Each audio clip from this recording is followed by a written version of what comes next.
You're good. ओम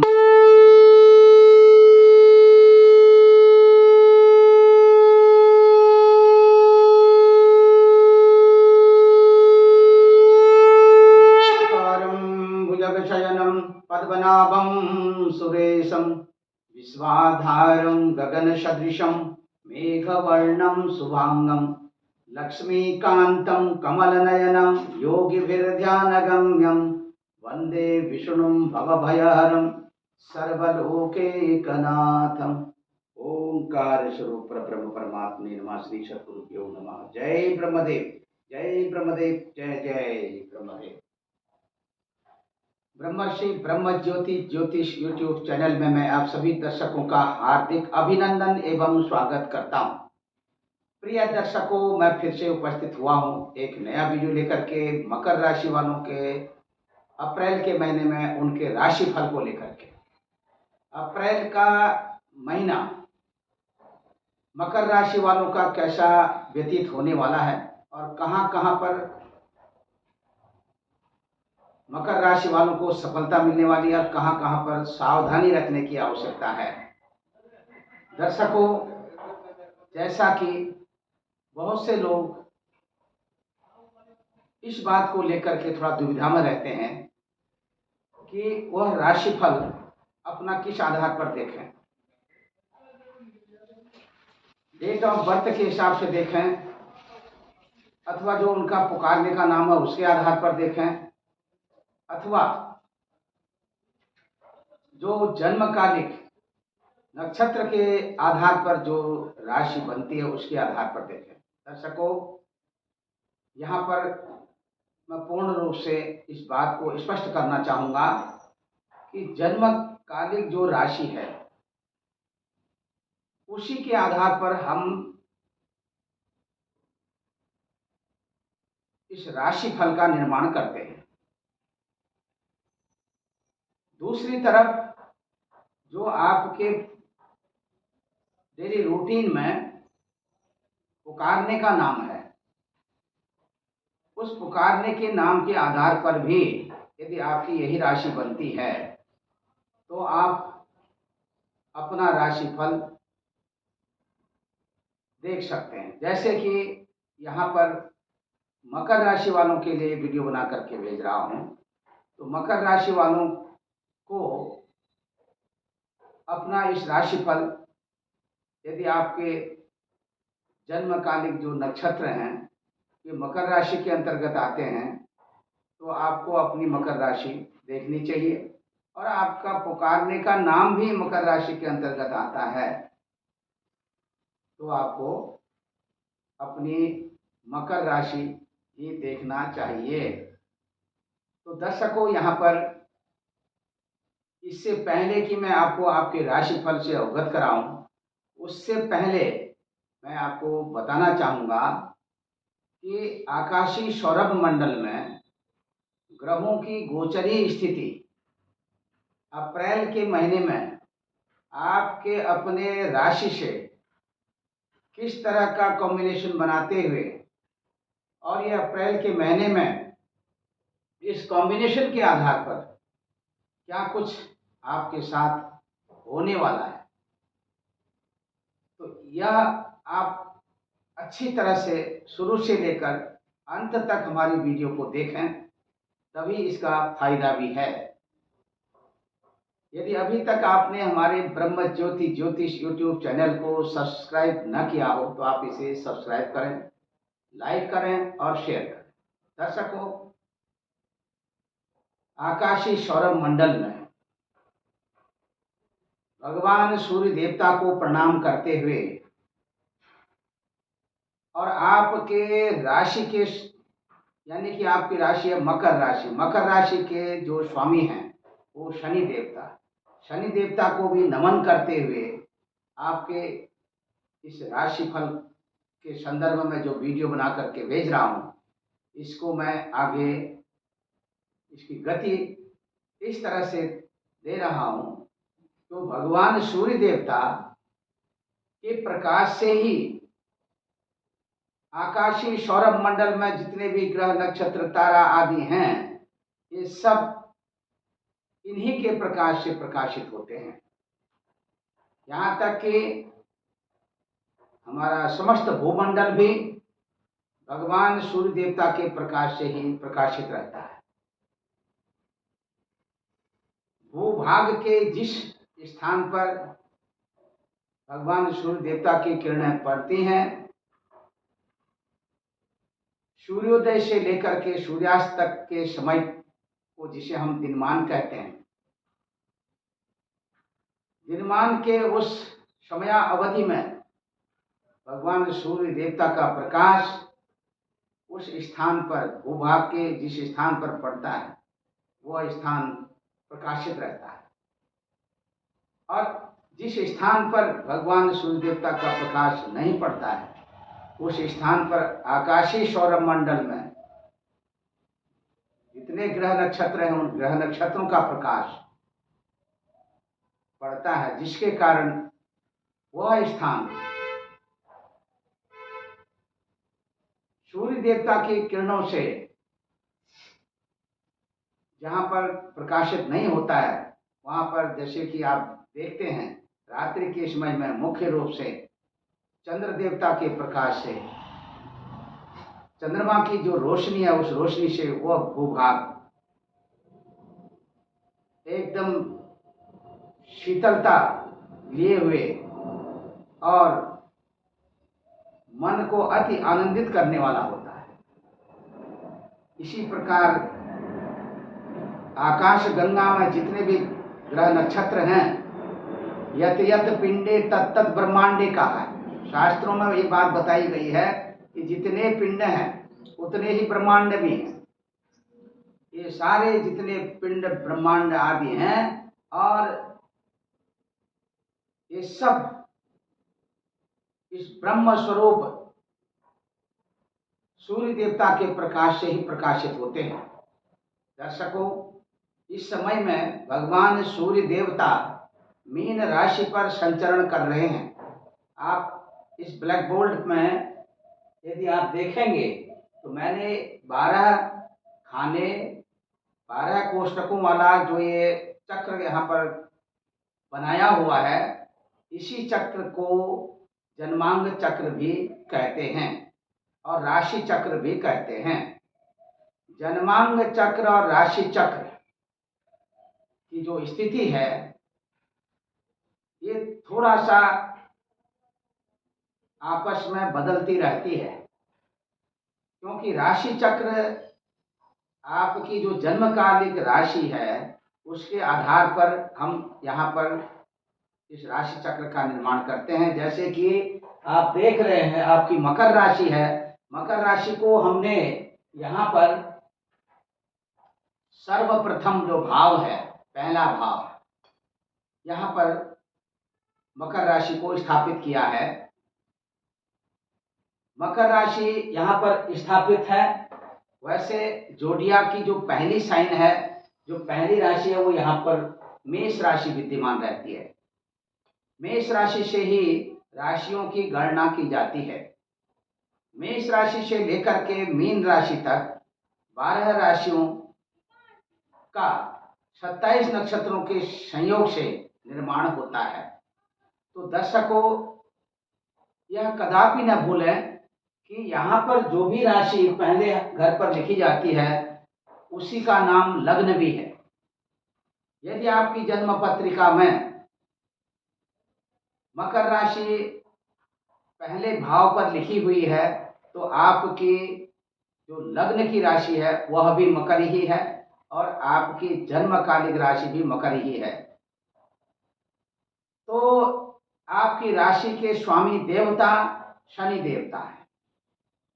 अब इस स्थिति में आपको देखना क्या है? आपको ये देखना है कि आपकी मकर राशि से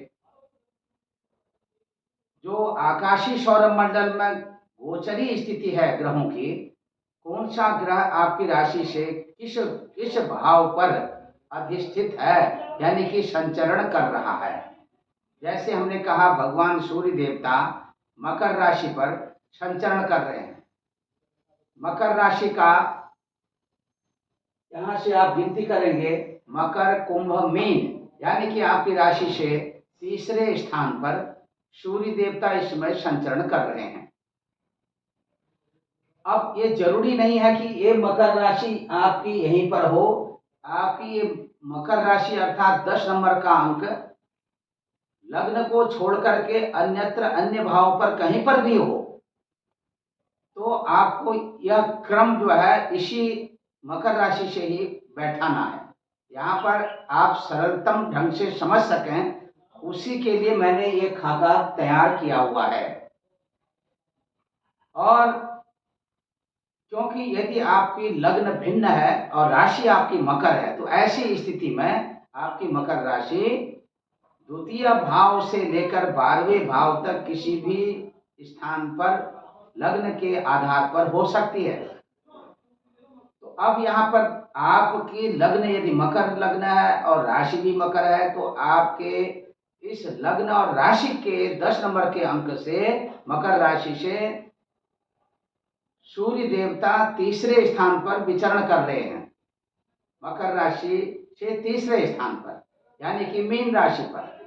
अब देखिए स्थिति क्या है, सूर्य देवता अब यहाँ पर कब तक रहेंगे मीन राशि पर? मीन राशि पर ये 13 अप्रैल तक रहेंगे, क्योंकि भगवान सूर्य देवता की जो राशि परिवर्तन करने की जो स्थिति रहती है वो 1 महीने में रहती है। यानी कि एक राशि पर भगवान सूर्य देवता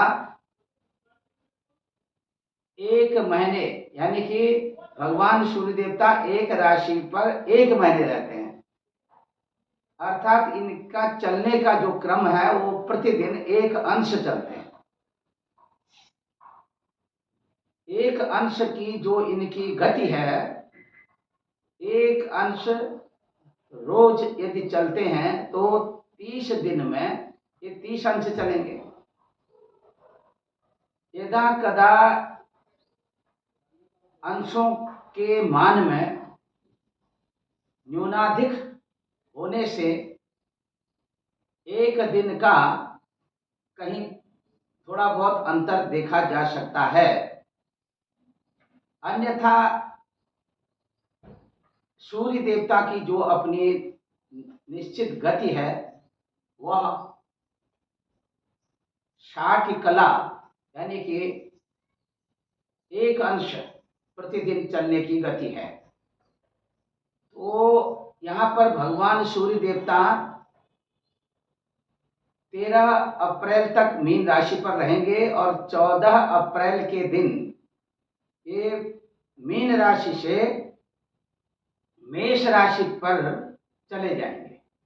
मेष राशि भगवान सूर्य देवता की अपनी उच्च राशि है। तो उच्च राशि में जैसे ये जाएंगे तो आपकी मकर राशि से चौथे स्थान पर ये विराजमान हो जाएंगे। अब चौथे स्थान पर 1 नंबर का अंक है, देख सकते हैं ये 1 नंबर का अंक है। और यहाँ पर सूर्य देवता जब तक 14 अप्रैल को यहाँ आएंगे तो उससे पहले यहाँ से शुक्र देवता वृषभ राशि पर जा चुके होंगे। यानी कि वृषभ राशि पर जो शुक्र देवता जाएंगे तो ये 6 अप्रैल के दिन जाएंगे, तो यानी कि 5 अप्रैल तक शुक्र देवता यहाँ पर बने रहेंगे। इसी क्रम में चंद्र देवता की जो स्थिति है, इस समय में चंद्र देवता आपकी राशि से अष्टम स्थान पर संचरण कर रहे हैं।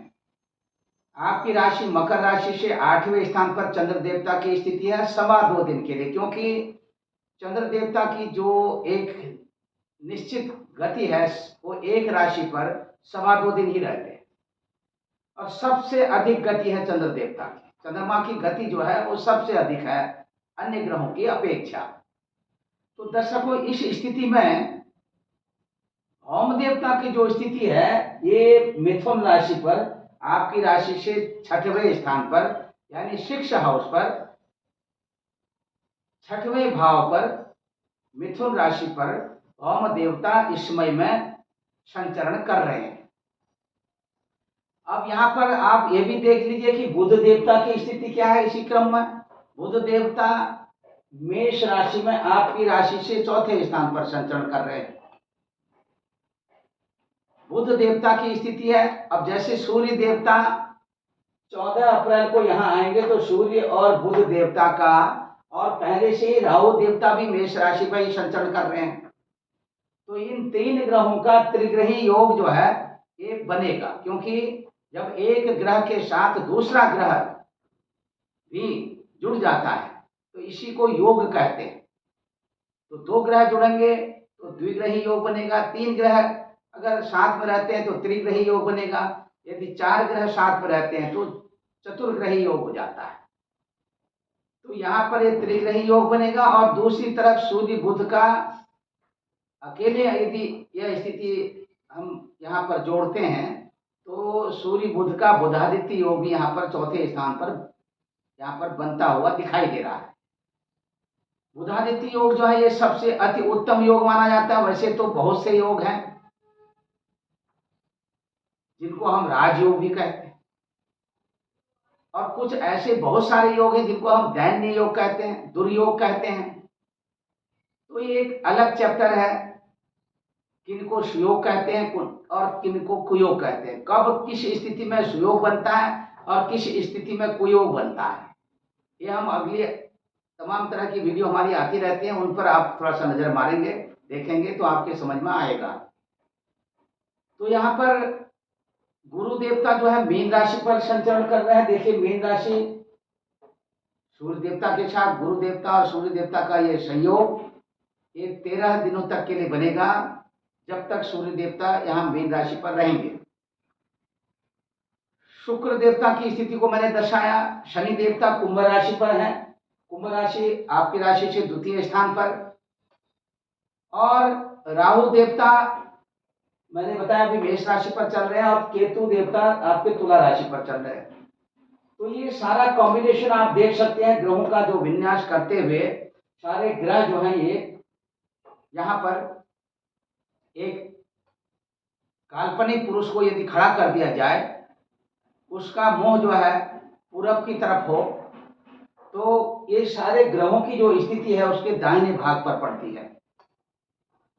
इस स्थिति में इन ग्रहों का इस भाग पर अत्यधिक रूप से एक युति संबंध बनाते हुए आपके लिए इस अप्रैल के महीने में क्या कुछ होने जा रहा है, इसको आप सुनिए।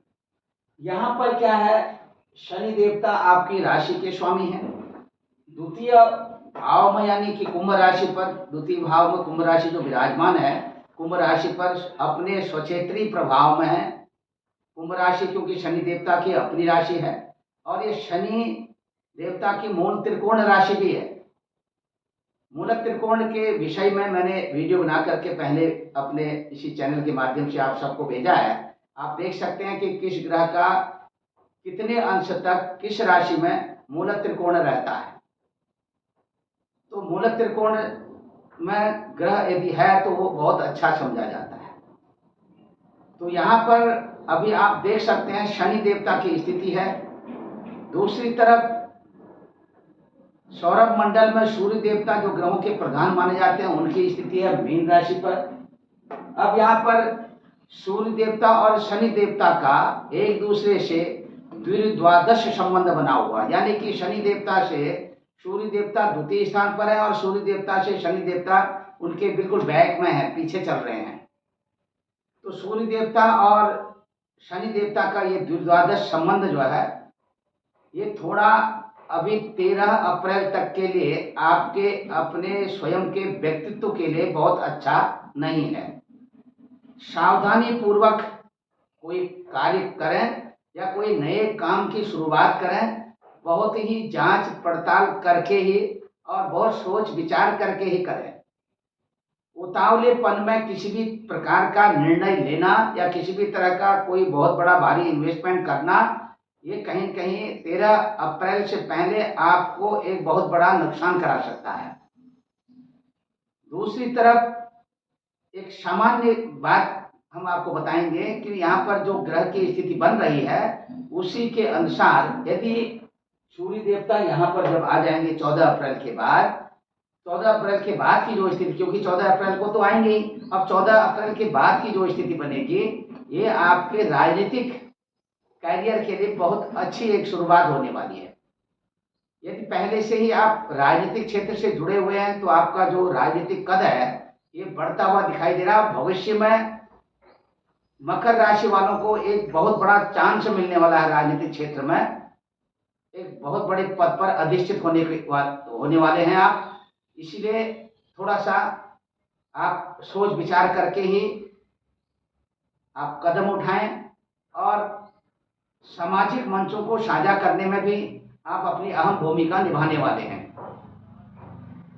जनता जनार्दन का भरपूर सहयोग मिलता हुआ दिखाई दे रहा है आपके राजनीतिक करियर के साथ। इसीलिए बेहिचक आप राजनीतिक क्षेत्र में कार्य करते रहें और राजनीतिक क्षेत्र से जो आपकी प्रसिद्धि बढ़ने वाली है, और ये मैं समझता हूं कि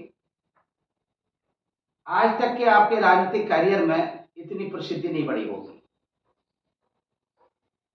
दूसरी तरफ से यहां पर आप देख सकते हैं कि शुक्र देवता की जो स्थिति है, सूर्य देवता के साथ,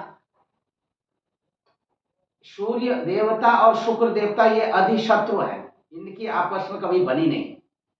इसीलिए जब एक व्यक्ति दूसरे व्यक्ति को अपने शत्रुवत देखता है, जब इनकी आपस में नहीं बनती है, तो न बनने का मतलब यह होता है कि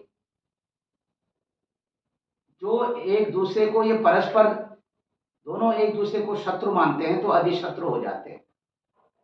तो इनकी अधिशत्रुता के कारण कहीं न कहीं यदि आप अपने करियर को लेकर के चिंतित हैं अथवा आप कहीं पर कार्यरत हैं, वहां पर आपको किसी प्रकार का कोई मिसमैनेजमेंट नजर आता है, और उस दौरान यदि आप कुछ ऐसी वार्ता कर बैठते हैं जिससे कि आपको ये लगने लगता है कि ये लोग आपको चाहते ही नहीं हैं, या फिर कहीं किसी भी प्रकार का कोई आर्गुमेंट हो जाता है, आर्गुमेंट होने से बात बनती नहीं है, तो आर्गुमेंट ना करें, सरलता पूर्वक अपनी बात को रखिए तो आपका काम बनेगा और इससे आपकी प्रसिद्धि भी बढ़ेगी। दूसरा, वाणी के द्वारा अधिक से अधिक लोगों को प्रभावित करने में आप सक्षम दिखाई दे रहे हैं। चलचित्र सिनेमा आदि के क्षेत्रों में यदि अभी तक आप कार्यरत हैं अथवा कार्यरत नहीं हैं, इन क्षेत्रों के साथ आप जुड़ना चाहते हैं, तो यहाँ पर भी आपकी एक अच्छी सी पकड़ और सफलता दिखाई दे रही है। सफलता का मतलब यह है कि आप इस चलचित्र सिनेमा के क्षेत्र में प्रसिद्धि की ओर बढ़ते हुए दिखाई दे रहे हैं। अपना प्रयास जारी रखें, आपका मान भी बढ़ेगा, सम्मान भी बढ़ेगा, और दूसरी तरफ आर्थिक दृष्टिकोण से भी आप लाभान्वित होंगे। आकस्मिक धन प्राप्ति के योग बन रहे हैं। अचानक धन प्राप्ति का मेरा मतलब यह रहता है कि अनएक्सपेक्टेड गेन जिसको कहते हैं, अंग्रेजी में बोलते हैं अनएक्सपेक्टेड गेन।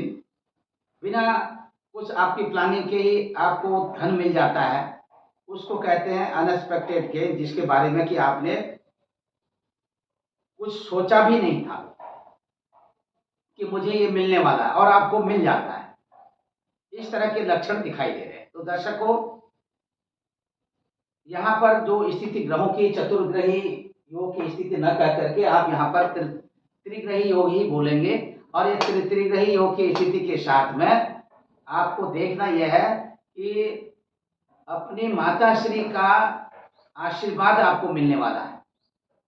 माता के द्वारा धन प्राप्ति के योग भी हैं, और दूसरी तरफ से पिता के स्वास्थ्य को लेकर के आप तथा आपकी माता जी और आपके परिवार वाले थोड़ा चिंतित होते हुए दिखाई दे रहे हैं। और दूसरी तरफ अपने व्यापारिक क्षेत्र में यदि आप व्यापार करते हैं तो व्यापारिक क्षेत्र में भी थोड़ा सा पहले की अपेक्षा जो बहुत ज़्यादा कठिनाइयों के दौर से गुजर रहे हैं उससे थोड़ा आप बाहर आने वाले हैं। व्यापारिक क्षेत्र में सीधे तौर पर हम यदि ये कहें कि आपकी उन्नति होने वाली है, इसमें कोई अतिशयोक्ति नहीं होगी। इष्ट मित्र बंध बांधवों का साथ बराबर मिलेगा। थोड़ा अपने स्वभाव में परिवर्तन करने की स्थिति है। स्वभाव से थोड़ा कभी कभी आपका अपना व्यक्तित्व, अपना स्वभाव रूखा हो जाता है। अपने रूखेपन से बाहर आइए, मेल मिलाप करके आप एक दूसरे के प्रति अपने विचारों को साझा करिए, तो आपको लाभ मिलेगा।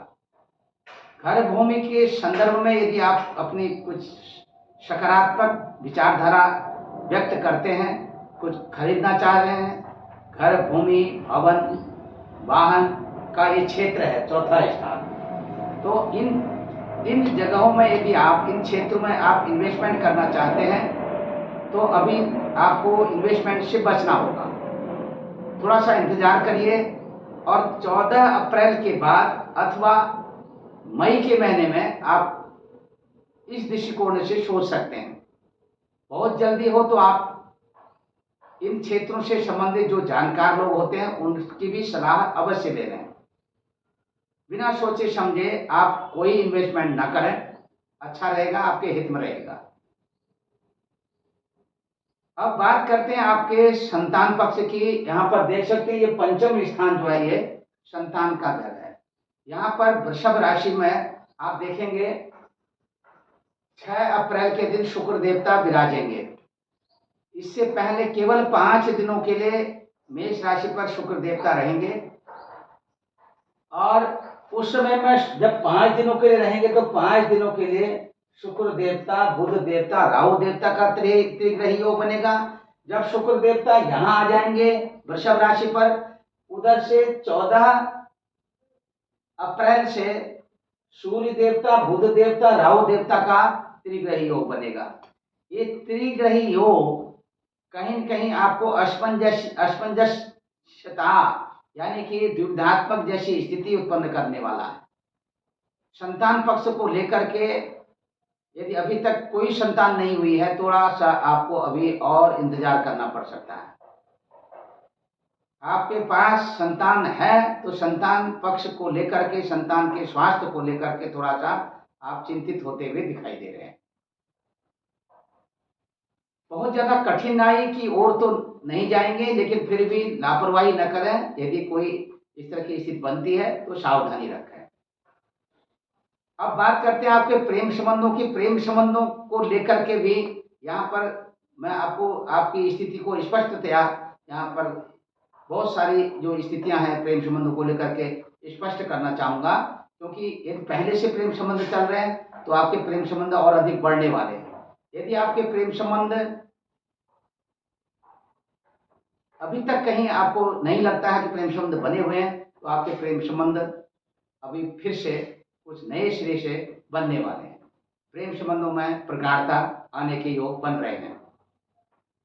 राजकीय सेवा संस्थानों अथवा व्यक्तिगत संस्थानों के साथ आप जुड़े हुए हैं तो अपने करियर को लेकर के थोड़ा सा बीच बीच में थोड़ा सा आपको तनाव होने की स्थिति है, तो थोड़ा संभल करके ही आप अपना फैसला लें। अभी यदि आप चाहते हैं कि मैं अपना कार्य क्षेत्र परिवर्तन कर लूं तो अभी इंतजार करिए। दूसरी तरफ ननिहाल पक्ष को लेकर के थोड़ा सा कहीं कहीं आप देख सकते हैं आपको बहुत सारी खुशियां मिलने वाली हैं। जैसे ननिहाल पक्ष में जो आपके मेरे भाई बहन हैं उनके साथ एक अच्छी सी वार्ता होने वाली है। आपके मामा मामी हैं, नाना नानी हैं, उनके साथ में बहुत कुछ शेयर करने वाले हैं। तो अकस्मात कुछ इस तरह की सूचनाएं आपको मिलने वाली हैं जिससे आपका मन प्रसन्न रहेगा। स्वास्थ्य का जरूर ध्यान देंगे अपना, और किसी भी प्रकार का ऋण लेना ऋण देना इस महीने में आपके लिए बहुत अच्छा नहीं रहेगा।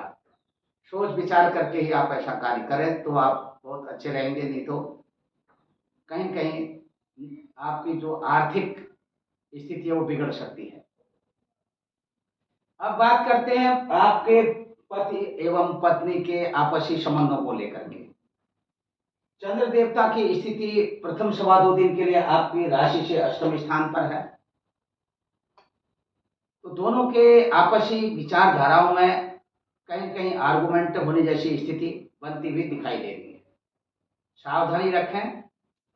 और अग्रिम, क्योंकि चंद्र देवता जैसे मैंने अभी बताया वीडियो में कि 2.25 दिन ही रहते हैं राशि में, कोई ज्यादा कम वक्त में अगर कोई घटना घट जाती है, सूक्ष्म, क्योंकि सूक्ष्म गति है, तो यहाँ पर सूक्ष्म काल के लिए एक राशि पर रहते हैं कम समय के लिए, क्योंकि गति ज़्यादा है और समय कम है। तो इस स्थिति में कम समय के लिए एक राशि पर चंद्र देवता रहते हैं, क्योंकि उनकी गति ज़्यादा है। तो ऐसी स्थिति में थोड़ा सा कहीं न कहीं मन विचलित हो सकता है। घबराइए नहीं, और आगे भी आपके बहुत बढ़ने के चांस हैं। और दूसरी तरफ शेयर मार्केट में भी यदि आप इन्वेस्टमेंट करना चाहते हो, अच्छी बात है, करिए, ये आपके लिए बहुत फायदेमंद रहेगा। दूरदेशी यात्रा, उत्तरी पश्चिमी देशों की यात्रा आपकी बनने वाली है, और दक्षिणी पूर्वी देशों की यात्रा भी आपकी सफल रहेगी। दक्षिणी पश्चिमी देशों की तरफ भी आपका रुझान बनता हुआ दिखाई दे रहा है। स्थानीय यात्राएं आपकी बहुत अच्छे से सफल होने वाली हैं, और धार्मिक यात्रा के भी योग दिखाई दे रहे हैं। तो दर्शकों, इस महीने का जो आपका लकी नंबर है वो 8 नंबर है, और जो आपका लकी कलर है ये आपका है आसमानी कलर। तो इसी के साथ मैं फिर से उपस्थित होऊंगा एक नया वीडियो लेकर के। तब तक के लिए आप हमारी नई वीडियो का इंतजार करें, और सर्वे भवन्तु सुखिनः, सर्वे सन्तु निरामया, सर्वे भद्राणि पश्यन्तु, मा कश्चित् दुःखभाग् भवेत्। ओम पूर्णमदः पूर्णमिदं पूर्णात् पूर्णमुदच्यते, पूर्णस्य पूर्णमादाय पूर्णमेवावशिष्यते। हरि ओम तत्सत्। जय ब्रह्मदेव, जय ब्रह्मदेव, जय जय ब्रह्मदेव।